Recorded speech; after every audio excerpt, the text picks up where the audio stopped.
Hi, I'm Elena, and this is a reflection for Friday, the 10th of July, and I'm reading from the New International Version, Luke chapter 19, verses 1 to 10.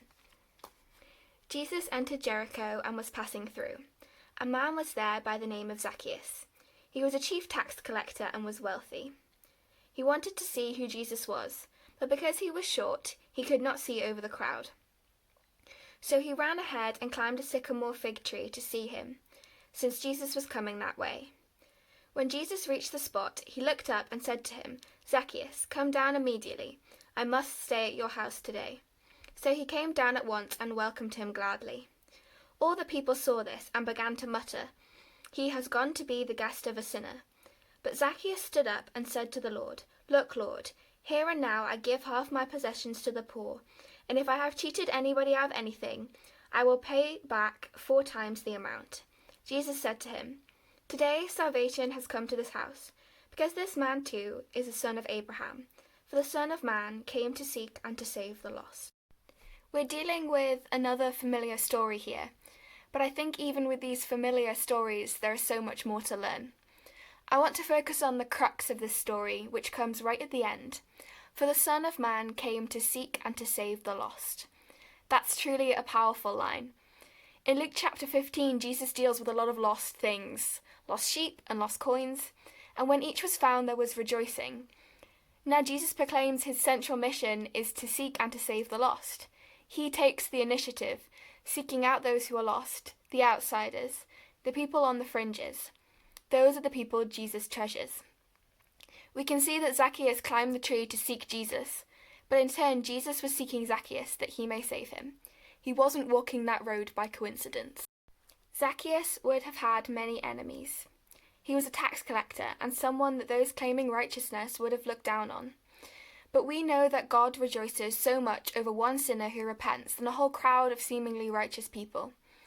And while it's amazing that Zacchaeus was saved, what's also so interesting is that we can see from the start that his heart was open to Jesus.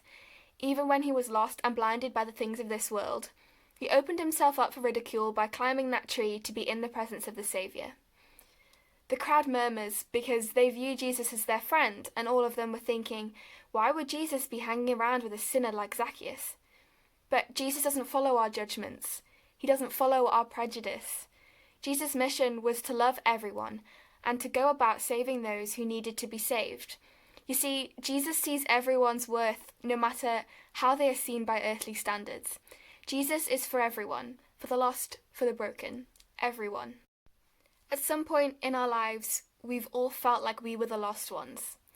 Even now, we may feel our mistakes and sins have turned us so far from God that he has closed the door on us, but that's not how God works. He goes after the lost, the lonely, the forgotten. He searches for the downtrodden, for the people rejected by the world.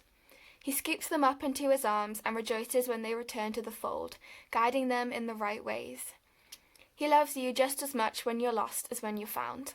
You are his, forever and always, no exceptions, even when you don't feel like it. Jesus came to seek and to save the lost. That's you.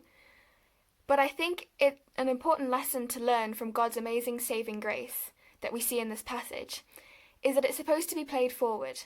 If we are going to be Christ-like, and Christ's central mission is to seek and to save the lost, that's what we should do. When you're part of the 99, when you're back in the fold, when you're strong and firm, that's when it becomes your turn. Just as we were once lost and are now found, it's our job in becoming Christ-like to go out and fight for those who are now the lost one. Jesus calls us to an arms of sorts, to follow in his footsteps, telling us to do as he does, to always be thinking, who's not in the room, who's not in the conversation.